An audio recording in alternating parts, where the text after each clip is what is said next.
तां वन्दे गुरुपरम्परां यो नित्यमस्य पदाम्बुजयुग्मव्यामोहतस्यैकाग्रायमेः अस्मद्गुरोर्भगवतोऽथैकसिन्धो रामानुजचरणौ सम्प्रपद्ये मातापितायुते स्तनयाय भूते सर्वं यदेव निमेन तन्मयानाम् आद्यस्य न कुलपते रघुनाथरामं श्रीमत्सङ्गं प्रणमामि मूर्धा भूतं सरस्वदाहय पट्नादास्यशक्तिशालकुलशेखर योगिवाहान् रक्ताङ्ग्रेण प्रकानिष्ठान् श्रीमत्पराङ्कृं प्रणतोऽस्ति नित्यम्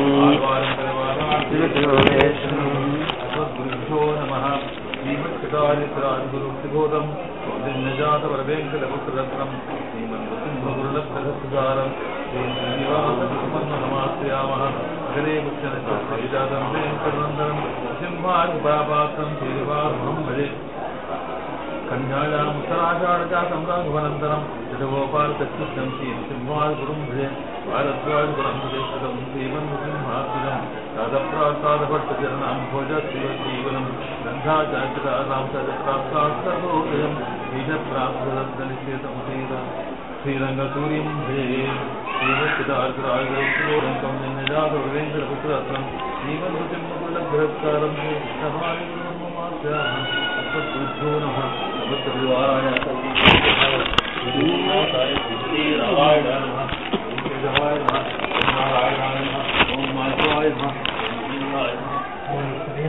ओम सूत्राय नमः ओम सूत्राय नमः ओम पद्मनाभाय नमः ओम श्रीधराय नमः ओम ऋषिकेशाय नमः ओम पद्मनाभाय नमः दामोदराय नमः श्रीकृष्णाय नमः ओम देवेभ्यो नमः ओम भूदेभ्यो नमः ओम नीलादेव्यो नमः ओम गोदादेव्यो नमः समस्त परिवाराय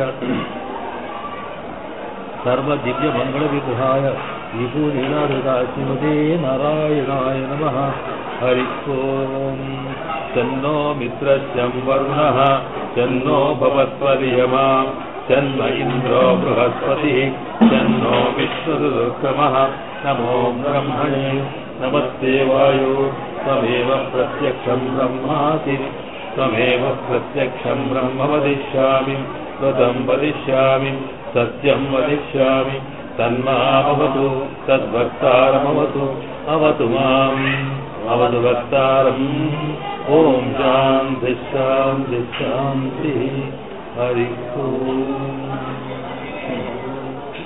लोकगुरुं गुरुभिस्सह पूर्वैकूरुकुलोत्तमदासमुदारं दिनगपत्यविरामगुणेशं दीप्तियानगुरुं च भजेऽहं लोकाचार्यादिगुरवे कृष्णपादस्य सूनवे संसारभोगिसन्दस्य जीवजीवासवे नमः लोकाचार्यकृपापात्रं कौण्डिन्यकुलभूषणं समस्तात्मगुणावासं वन्दे कुरुकुलोत्तमं नमः श्रीजैलनाथाय कुन्तीनगरजन्मने सुधादुलब्धपरमप्राप्तिकैङ्करीशालिने लोकाचार्यपदाम्भोजराजहंसायितान्तरं ज्ञानवैराग्यजल्पं वन्दे सौम्यवरं गुरुं श्रीजिह्वावद्रीचन्दासममलम् अशेषशास्त्रविदं सुन्दर वरगुरुकरुणाकन्दलिता ज्ञानमन्दिरं कलये श्रीशैलेर्दयापात्रं दीभक्त्यादिगुणान्नवं यतीन्द्रप्रवणं वन्दे रम्यजामाकरं मुनिं प्रियपतियाय श्रीवैकुण्ठनिकेतनाय श्रीवैकुण्ठनिकेतनाय नित्यमुक्तानुभाग्यनाय निर्विषय आनन्दयुक्तनायिरिक्किर सर्वेश्वरन् श्रीपिण्डलोकाचार्य दिव्यतिरुवडिहरे शरणमार्वारंबरमाराज समस्त परिवाराय सर्वमंगलविग्रहाधिपते नारायणाय नमः।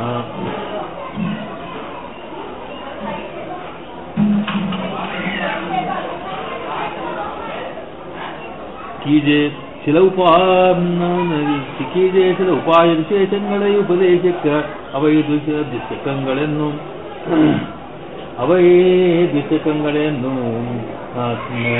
ಸ್ವರೂಪ ವಿರೋಧಗಳನ್ನು ನಿರ್ಣಯಿತು ಶೋಕಾಭಿಸ್ತನಾನ ಅರ್ಜುನ ಕುರಿತು ಅವನುடைய ಶೋಕ நிவர்த்தார்த்தமாக இனி இதுக்கு அவ்வருகல்லை என்னலாம் படியான சிரமோபாயத்தை அருள் செய்கையாலே சர்ம ஸ்லோகம் ஒன்று இதற்கு பேராயிருக்கிறது. இதில் பூர்வார்த்தத்தாலே அதிகார கிருத்தத்தை அருள் செய்கிறார், உத்தரார்த்தத்தாலே உபாய கிருத்தத்தை அருள் செய்கிறார். அதிகாரிக்க கிருத்தியமாவது உபாய பரிகிரகம் அத்தை சாங்கமாக விதிக்கிறான். ராகப்பிராப்தமாக உபாயந்தானே வைதமானால் கடுக பரிகிரகிக்கு உடலாயிருக்குமிரே.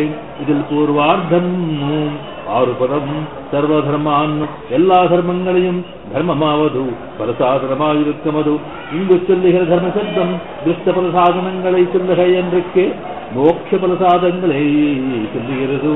அவைதான் ஸ்ருதி ஸ்மிருதி விகிதங்களாய் பலவாயிருக்கையாலே பிரபோச்சன பிரயோகம் பண்ணுகிறது. அவையாவன கர்ம ஞான பக்தி யோகங்களும் அவதார ரகசிய ஞானமும் புருஷோத்தம விஜயம் தேசவாசம் திருநாம சங்கீர்த்தனம் திருவழிக்கண் திருவழிக்கரிக்கை திருமாலையழுக்கை புரத்தமான உபாய புத்தா செய்யும் அவையும் പരിത്യജ്യ ത്യാഗമാവതും ഉപായങ്ങളെ അനുസന്ധിച്ചു ശുദ്ധിയാലെ രഹിതബുദ്ധി പണ്ണുവാരെപ്പോലെ വിപരീതത്യാഗമനം പണ്ണുവാരെപ്പോലെ അനുപായങ്ങളെ ഉപായ ബുദ്ധി പറയുന്നോമെന്നുകിற ബുദ്ധി വിശേഷത്തോടെ കൈ പരി എന്നുകിற ഉപസർഗത്താലേ பாதகாதிகளை விடுமா போலே விசுவாசனையோடும் அன்ன லஜ்ஜையோடும் கூட மரவிடாது விடுவேறும் என்கிறது. எவ்வாலே நாத்வா புஜ்ஜீத என்னமா போலே உபாயாந்தரங்களை விட்டே பத்திரேடும் என்கிற சாபஞ்சமோஜ வீரகா என்கிறபடியே அகிவை அனுபாயங்களான மாற்றமன்றைக்கே காலபக்தி என்கிறதும் சக்கரவர்த்தியை போலே குறுப்பு. श्रीमते नारायणाय नमः.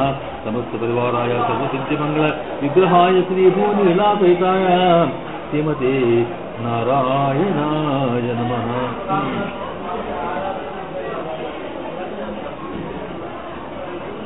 భగవద్బంధువులారా,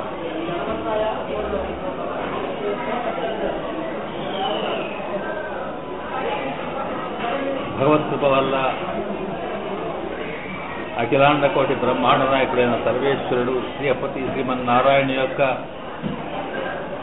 దివ్య అవతారమైన శ్రీ రామచంద్రుని యొక్క భద్రాద్రి స్వామి యొక్క స్థితి సన్నిధిలో పూర్వాచార్యులు పిళ్ళలోకాచార్య స్వామి వారు కృప చేసినటువంటి ముముక్షపడి మనవాల మహామునులు కృప చేసిన వ్యాఖ్యానయుక్తంగా శ్రీ స్వామి సన్నిధిలో స్వామికే సేవింప చేయడం కోసము, స్వామికి విన్నపం చేయడం కోసం ఇక్కడ మనమంతా చేరి ఉండడం, ఇది పూర్వాచార్య కటాక్షంగా మనం భావించాలి. విచిత్రం ఏంటంటే సన్నివేశమేమో చరమ శ్లోకానికి సంబంధించినది.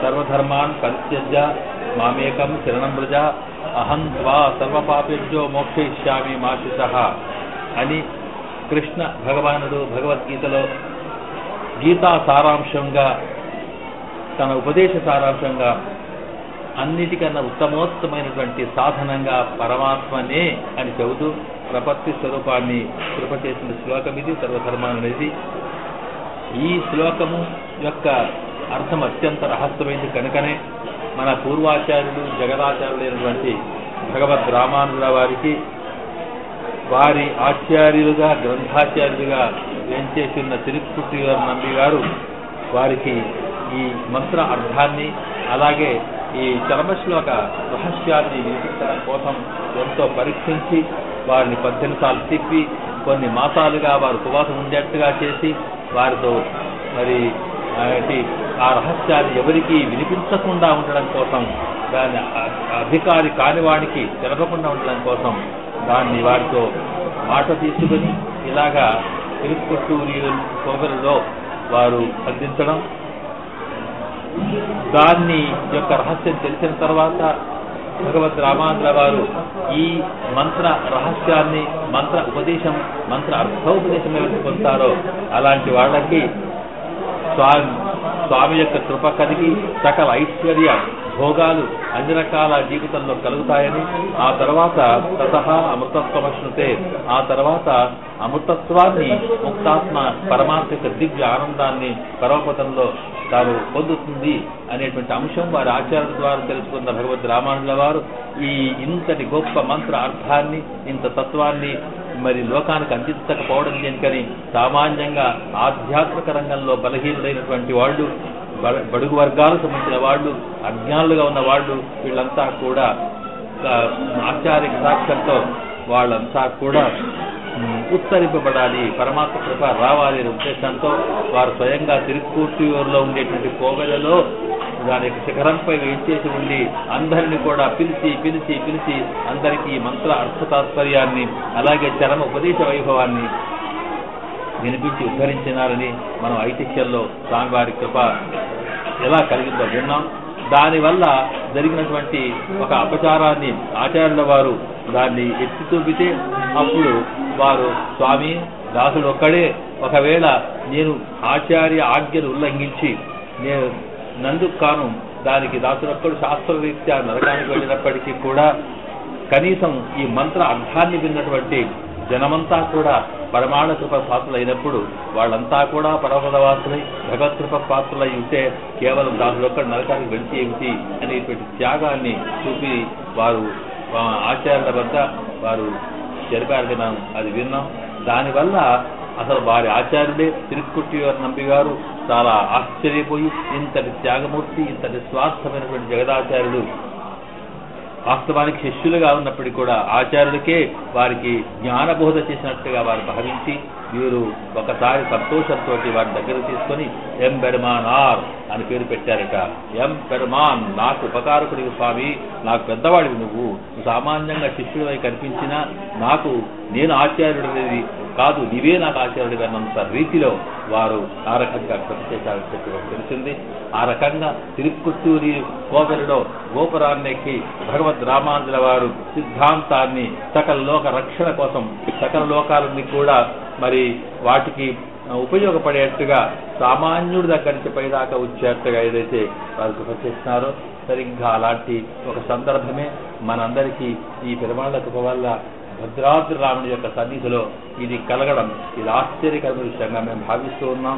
ఎందుకంటే లోకానికంతటికీ కూడా అందించిన జగదేకాచార్యులైనటువంటి భగవద్ రామాంజుల వారి యొక్క వారసులుగా వారి సంప్రదాయంలో మనము మరి పూర్వ పెద్దల యొక్క కృప వల్ల ఇక్కడ మనం పుట్టినందుకు కాను వారు చూపిన ఈ మార్గంలో ఈ సంప్రదాయాన్ని ఎలాగా వారు తిరుక్కుట్టియూరులో కోవెలలో పైన ఎక్కి లోకానికంతటికి చాటారు అలాగే ఈ భగవద్ జగదాచార్యుల యొక్క రామానుజుల యొక్క దివ్యాజ్ఞ వారి యొక్క దివ్య తత్వం వారికి సంబంధించినటువంటి దివ్య సంకల్పమంతా కూడా తరతరాలుగా లోకానికి అందేట్టుగా అలాంటి కృప మన భద్రాద్రి రాముడు సీత లక్ష్మణ భరత శత్రుఘ్న హనుమత్ సమేతుడై తాను శ్రీమన్నారాయణుడే అవతారూపంగా వచ్చినాడు కనుక ఆ జగదాచార్యుడు యొక్క సంకల్ప బలంగా మీ అందరికీ కూడా మనందరికీ కూడా మంగళాశాస్త్ర కృప చేస్తూ ఆనాడు రామాంజుల వారు ఈ వారసత్వాన్ని ఇదిగో ఈ భద్రాద్రి రాముని యొక్క దివ్య కటాక్షాలతో మనమంతా ముందుకు తీసుకెళ్ళడానికి వారి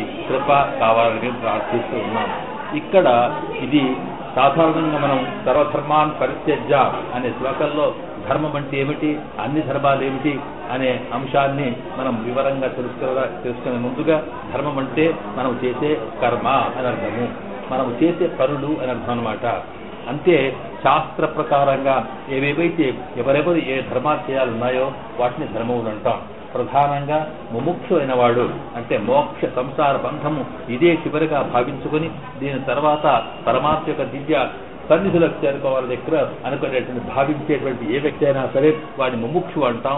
అలాంటి ముముక్షు అయిన వాడు తనకు మరి లోకల్లో శాస్త్రంలో చెప్పినటువంటి కర్మయోగ ధ్యానయోగ ఇవన్నీ ఉన్నాయే వీటినన్నింటినీ కూడా తాము సమూలంగా వదులుకొని కేవలం పరమాత్మనే సర్వరక్షకుడనే భావంతో ఉండాలి అనేటువంటి అంశాన్ని మనకు అక్కడ వివరిస్తారు. దాన్ని మనం తర్వాత కాలక్షేపంలో అసలు బాగా వివరంగా వింటాం. వదులుకోవడం అంటే వట్టిగా వదులుకోవడం కాదు, అలా వదులుకోవడం అని ఎప్పుడు శాస్త్రం చెప్పదు. వాటిని అన్నింటినీ కూడా ఆచరిస్తూనే అవి మాత్రం మనకి ఉన్నతమైన స్థితికి మరి మోక్షానికి కృప చేస్తాయి పనికొస్తాయని అనుకోకుండా వాటిని సాధన బుద్ధిలో కాకుండా భగవత్ సేవా కైంకర్యంలో భగవద్ ఆజ్ఞారూపంలో మనం భావించుకొని వాటిని మనం ఆచరించాలని కనుక వాటి మీద అంటే పరత్వ బుద్ధి అంటే ఇవే మాకు అన్ని ఫలాన్ని ఇస్తాయనేటువంటి బుద్ధి మాత్రం కాకుండా పరమాత్మ మీదనే బుద్ధి ఉంచి ఆయననే ఆజ్ఞారూపంలో ఇచ్చాడు కనుక మేము చేస్తున్నాము దృష్టితో సకల ధర్మములు ఆచరించాలి. కానీ ఈ ధర్మాలను ఆచరించే సందర్భం ఉన్నప్పుడు ఇవే సర్వస్వం అనుకొని అసలు ధర్మస్వరూపుడైన పరమాత్మను కాదని ఉండడం తప్పు అనే అంశాన్ని చెబుతూ ఇక్కడ మనకు పరిత్యజ్య అనే మాటలో ఒక విశేషం చెప్తున్నారు. ఈ పరిత్యజ్య అనే విషయానికి ప్రధానంగా మనం ఇక్కడ భద్రాద్రి రాముడి దగ్గర ఎందుకు ఛేదించుకోవాల్సిన అవసరం వస్తున్నది అంటే అసలు త్యాగము అనే మాటకి రాముడే మనకు స్ఫురద్రూపం. అందువల్ల పరి అంటే మొత్తంగా, త్యజ్య కంప్లీట్ గా వదిలేసే అని అర్థం. ఈ పరిత్యజ్య అనే మాటలో శబ్దంలో 3 మాటలు ఉన్నాయి. ఒకటి పరి, దాన్ని ఉపసర్గ అంటాం. త్యజ్ అంటే వదలడం. యా అనేదైతే ఉందో పూర్తి కంప్లీట్ గా వదలడం అని అర్థం అనమాట. దానికి విశేషాలు తర్వాత ఉందాం మనం. ఈ పరిత్యజ్య అంటే సకల విధములైనటువంటి సవాసనగా, అంటే ఏదైనా పని చేస్తే ఆ పని వదలడమే కాదు, ఆ పని మీద ఉన్నటువంటి మనసు కూడా ఎప్పుడు కూడా ఆలోచించకుండా వదులుతూ ఉండాలనేటువంటి బౌద్ధికంగా వదలడం, కార్యక్రమాలు వదలడం కాదు, అలా చేయాలని చెప్పి అర్థం. కనుక అలాంటి త్యాగం అనేది ఎక్కడ జరుగుతుంది, అలా ఎవరు చేయగలిగినారనేటప్పటికీ ఇక్కడ మనకు రామాయణంలో శ్రీరామచంద్రుని తత్వం తెలుస్తుంది. మేము మొదలే మనం చేసుకున్నాం కదా, రామాయణం అంతా కూడా ప్రపత్తి స్వరూపాలు చెబుతుందని. అందువల్ల ద్వయమంత్రం యొక్క విశిష్టమే రామాయణం చెబుతుంది కనుక ద్వయమంత్రం యొక్క వ్యాఖ్యానమే చరమశ్లోకం కనుక ఈ చరమశ్లోకంలో ప్రధానమైంది పరిత్యజ్య, వదలది. దేన్ని ఎందుకు అంటే ఒకటి పట్టుకోవాలన్నప్పుడు ఒకటి వదలాలి. పరమాత్మను పట్టుకోవాలన్నప్పుడు భగవంతునికి సాధనముగా మాకు చెప్పబడేటువంటి ఇతర సాధనలు కాకుండా పరమాత్మనే మనకు సాధనం అనే భావంతో కలగాలి చెప్పారు. ఇలా చెప్పే సందర్భం వచ్చినప్పుడు ఆ రాముడి జీవితాన్ని చూసుకుంటే మనకి మానవుడికి జీవితంలో 2 ముఖ్యమైన అంశాలు ఉంటాయి. అంటే జీవిత లక్ష్యం 2 రకాలు. ఒకటి త్యాగము, రెండవది భోగము. నీవు మనం సంపాదించేది కానీ మనం జీవించేది కానీ దేనికోసం? ఒకటి త్యాగం కోసము, రెండవది భోగం కోసం. త్యాగం అంటే ఇతరుల కోసం, ప్రధానంగా పరమాత్మ కోసమే సకల శక్తులు ధారవేయడం త్యాగం. భోగం అంటే లోకంలో ఉండే భౌతిక పదార్థాన్ని మనం అనుభవిస్తూ వాటి కోసమే జీవించడం, ఇది భోగం అన్నమాట. కనుక ఇక్కడ జీవితానికి చాలా మంది మానవ సమాజంలో ఉన్న వాళ్ళు చాలా మంది భోగానికి ప్రాధాన్యత ఇస్తారు కానీ త్యాగానికి ఇచ్చేవారు కాదు. కానీ మన సంప్రదాయమేమో చెప్పేటప్పుడు ఈశావాస్యోపనిషత్తులో తాను మొదలు త్యాగేన ఏకే తేన త్యక్తేన బుద్ధీధాహ నాకు దక్కత్త సిద్ధనం అని చెబుతూ తేన త్యక్తేన వాడు పరమాత్మ ఏదైతే మన కోసం ఏది అలవాటు చేసి పెట్టాడో, ఏదైతే మన కోసం గ్రహించి పెట్టాడో దాన్ని అనుభవించాలి. అలాగా ఏదైతే అతను ఇచ్చాడో దాన్ని పరమాత్మ కోసమే త్యాగం చేస్తూ వానికి చూపించి అనుభవించాలి అని త్యాగానికి ప్రాధాన్యత అక్కడ ఇస్తుంది. అలాగా త్యాగేన ఏకేన అమృతత్వం మానసు అంటే పెద్దలు కూడా సన్యాస యోగా హితయ సిద్ధతత్వ అని అక్కడ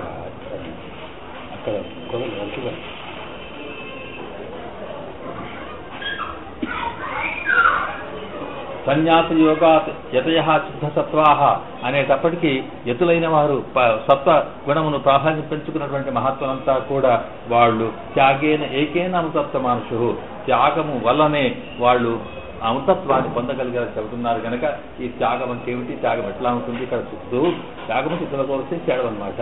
కానీ చాలా మంది అలా ఉండరు. కానీ రామాయణంలో రాముని జీవితమే కాదు, రాముడి విశ్వసించినటువంటి వాళ్ళంతా కూడా త్యాగానికి ప్రాధాన్యత ఇచ్చేవాళ్ళు. రాముడు తన తండ్రి రాజ్యాన్ని త్యాగం చేసి అడవిలోకి వెళ్ళడము, అలాగే తన శ్రమను కూడా తన సుఖాన్ని త్యాగం చేసి లోకానికి క్షేమం కలిగేట్టుగా మహర్షులకు మరి సామాన్య మహాత్ములందరికీ కూడా శిష్టులైన వారి యొక్క రక్షణ కోసం త్యాగం చేయడం, ఇలాగా వారికి మన సంగతి మనకు తెలుసు. త్యాగములోనే వారికి భోగం కనిపిస్తుంది. అట్లాగే రాముని కోసం లక్ష్మణుడు తన జీవితాన్నంతా వదిలేసి తాను నవే సాధారణంగా లక్ష్మణ నువ్వు ఇంట్లో ఉండవయ్యా, అయోధ్యలో ఉండు, నువ్వు చేసే పని ఏమిటి కనుక అందువల్ల నీవు అడుగులకు ఎందుకు రావాలి, నేను ఎవడు రమ్మన్నాడు అంటే నదేవలోకాక్రమణం నామరత్వం నీవే, అసలు నాకు పరమాత్మ నీవు లేకుండా నాకు స్వర్గం కానీ ఇంకా వైకుంఠం చివరికి పరమపదం కూడా నాకు అక్కర్లేదుకోమన్నాడు. అంటే తనకున్న సకల సౌభాగ్యాలను కూడా వదిలేసి రాముడే రక్షకుడిగా భావించినవాడు ఆయన. భరతుడు కూడా స్వామి భరతుని యొక్క పాదుకలు తీసుకొని చివరికి నీవు రాకపోతే నేను నాకు రాజ్యం అక్కర్లేదు, రాజ్యం చేయబోయా తండ్రి చెప్పాడు, ఎందుకొరకు నువ్వు నా దగ్గరికి వచ్చావని చిత్రకూట పర్వత ప్రాంతంలో ఉన్నప్పుడు రామచంద్రుడు అడిగితే ఆ రామచంద్రుడు చెబుతూ భరతుడికి చెప్తే భరతుడు అంటాడు నాకు అక్కర్లేదయ్యా, మిగతా ఇవన్నీ ఏం అక్కర్లేదు, నాకు నువ్వు కావాలి.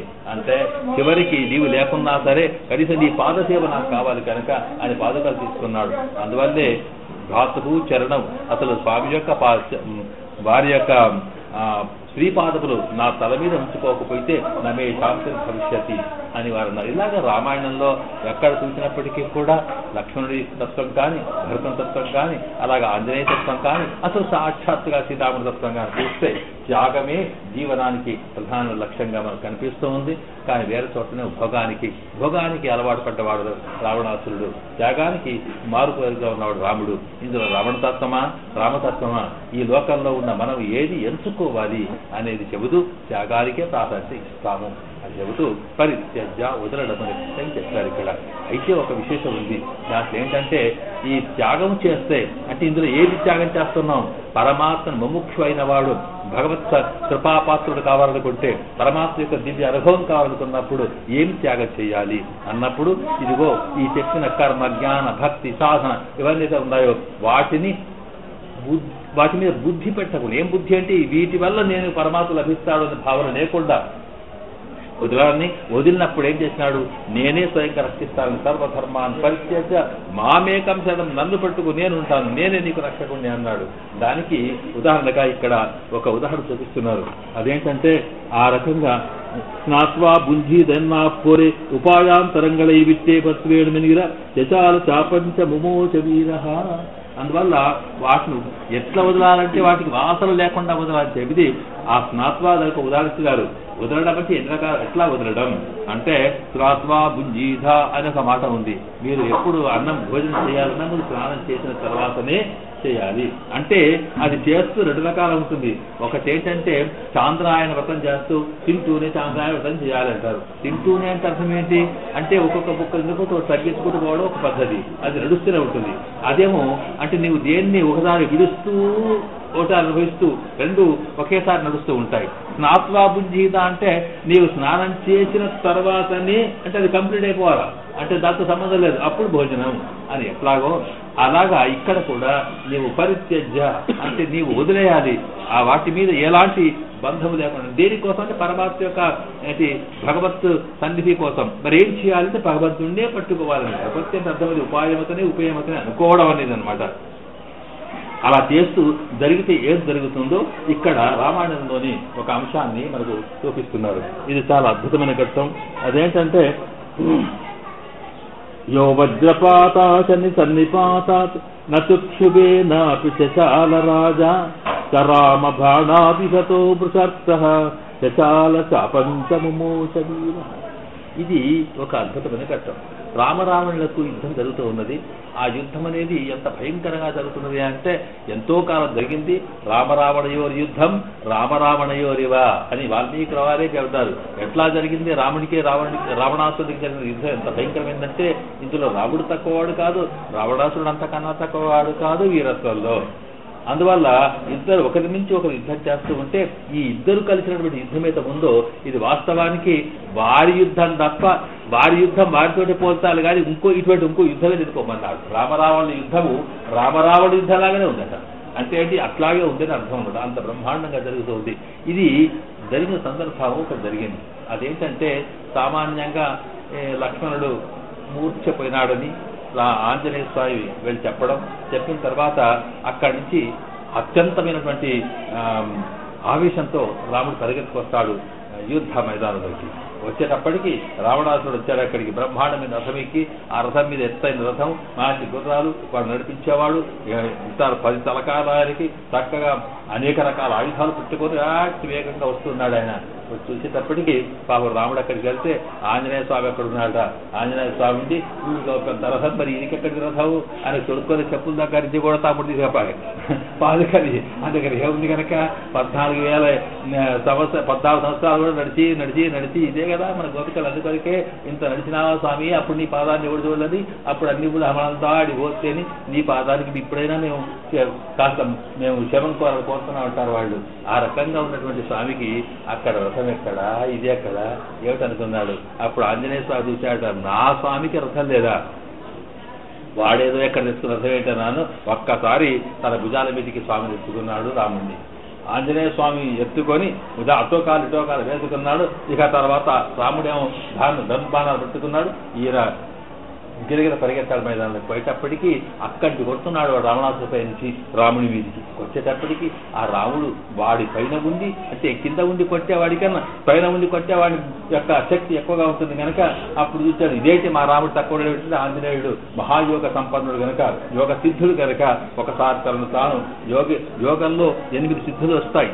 అణిమ, గరిమ, లహిమ, మహిమ అని అష్టసిద్ధులు అంటాం. సిద్ధి ఉండడం అంటే అర్థం అది. అంటే అనుకుంటే తేలిక కాగలుగుతాడు బాడీని, లేకపోతే తాను ఒకసారి దొడ్డు కాగలుగుతాడు, ఒకసారి ఇలా కాగలుగుతాడు, ఇలా పెరగగలుగుతాడు, కొట్టి కాగలుగుతాడు. ఇవన్నీ ఆంజనేయ స్వామి చేసినాడు అక్కడ, మహాయోగి ఆయన. అందువల్ల ఒక్కసారి అద్భుతంగా పెరిగాడు. అంత పెరిగాడు. ఎంత పెరిగాడంటే తాను చూసుకుంటున్నాడు ఇంకేంటుందని. అదేంటి ఆ రావణాసుడి రథానికి కింద 2 గదాల స్త్రీ దాకా పెరిగాడు. అక్కడి నుంచి ఇక్కడికి చూస్తే ఇంతకు ముందు రావణాసురుడు ఇక్కడుండే రాముడిని ఎట్లా చూచాడు, ఆ రాముడు రావణాసురుని చూసేట్టుగా పెరిగాడు. ఇక వీడి రథాన్ని ఎట్లా పెంచుకుంటాడు, వీడి వెతుకునే శక్తి లేదు వీడికి. అక్కడి నుంచి చూసి యుద్ధం చేస్తూ ఉంటే ఒక్కసారి రావణాసురుడు అనుకున్నాడు, అప్పటిదాకా ఇంత బ్రహ్మాండంగా యుద్ధం జరిగితే ఇప్పుడేంటి ఇట్లా జరుగుతుంది, కారణం ఏంటో చూసినప్పటికీ ఇక్కడ కిందికి ఆంజనేయుడు ఉన్నాడు. ఓహో, వీడి వల్ల ఈ పని జరిగిందా అనుకున్నట ఆ బాణాన్ని రాముడికి వేసే బదులు ఆంజనేయుడికి వేశాడు. వేస్తే కొడుతున్నాడు ఎట్ట కొడుతుంటే ఉబ్బిపోతున్నాడు, అట్లా ఉత్సాహంగా వస్తున్నాడు. ఇక రాముడు వేసాలు చేస్తూ ఉంటే చిత్తచి వరకు ఇలా కొట్టగానంటే అవి కొడుతూ ఉంటే ఒక్కసారి రాముడు పైనుంచి కిందికి చూశాడు. ఏమిటబ్బా ఏంటది, బాణాలు కిందికి పోతున్నాయని చూసేటప్పటికి ఆంజనేయ స్వామి ఎట్లా అయిందంటే ఆయనకు ఆ బాణాలు తగిలి ఒళ్ళంతా గాయాలైపోయి అందులోంచి రక్తం ప్రవాహాలు కారుతున్నాయట.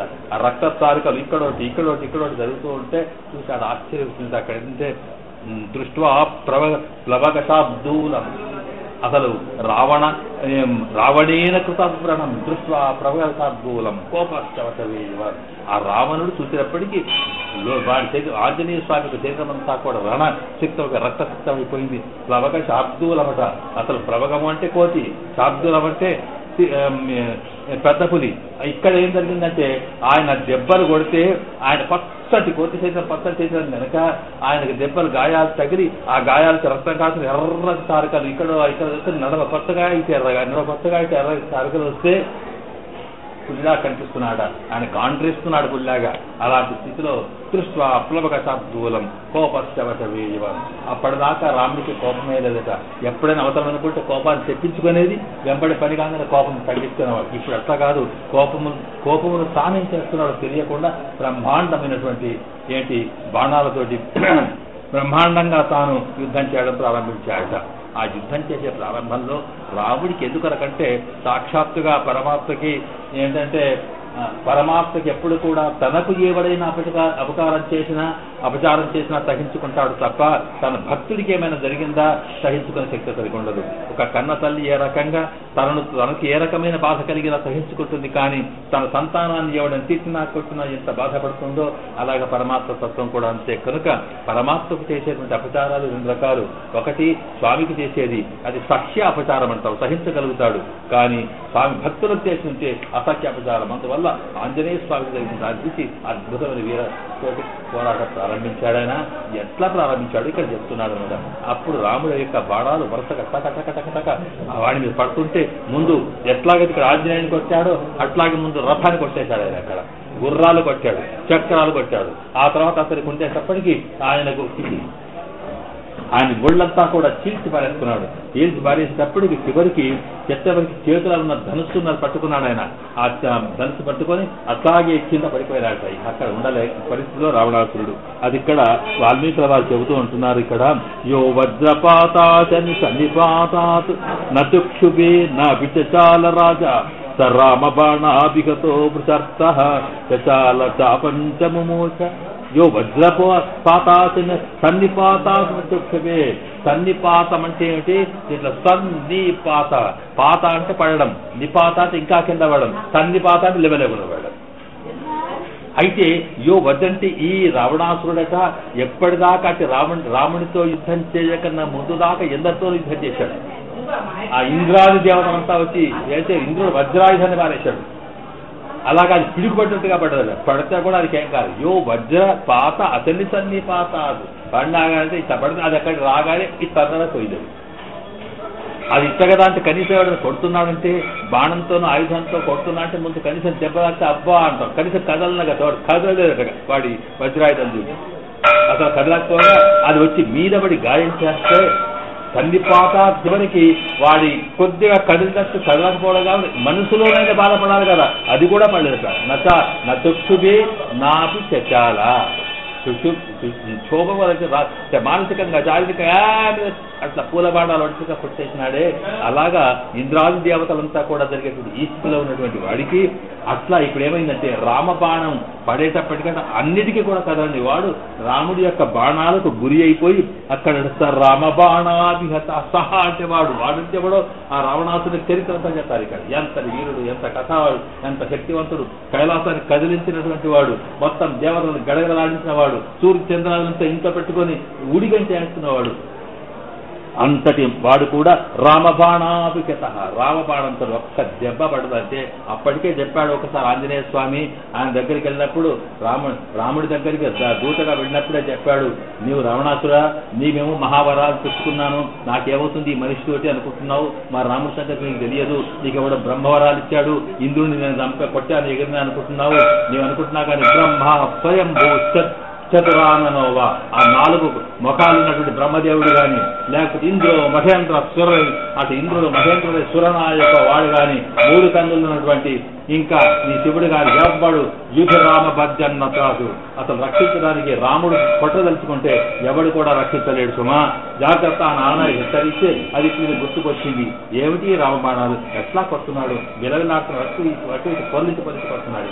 కొట్టి చివరి కింద పట్టినట ఆయన చేతిలో ఉన్నటువంటి ధనుస్సు ఉన్నది, ఆ ధనుస్సును కూడా ముక్కలు ముక్కలు ముక్కలు ముక్కలు కొట్టి కొట్టి కొట్టి కొట్టి సాపేట పిడికి పట్టుకుని కూర్చున్నాడు. అంతా కొట్టేశాడు. కొట్టేసిన తర్వాత అయినా ఈ పిడికిల మీద కొడుతున్నాడు. ఈ పిడికిల మీద కొడుతుంటే ఇదేం ధర్మమూర్తి అయినా రాముడు ధర్మరాజ్యం చేస్తాడు, ధర్మయుద్ధం చేస్తాడంటారు, ఆయుధం లేకుండా పోయింది, అలాంటి నన్ను ఇంకా కొడుతున్నాడు, ఏమిటి రాముడు ధర్మాత్ముడు అంటాడు, ఏమిటి ధర్మాత్ముడా అనుకునే సందర్భంలో ఒకసారి కొట్టేటప్పటికి లోపల చూస్తే ఏమైంది, ఈ ధనస్సు ఇక్కడ దాకా పట్టుకుని ఇక్కడికి కట్ అయిపోయింది, ఇక్కడ కట్ అయిపోయి ఈ లోపల మాత్రం కట్టే మిగిలింది కదా, అది కూడా ఆయుధం కింద పెట్టుకుని దాంతో కొడుతున్నాడు. కొడుతుంటే ఒకసారి ముమోచ చచాల చాపంచమోచ దాన్ని కూడా కట్టిన వదిలేసి పడ్డాడట.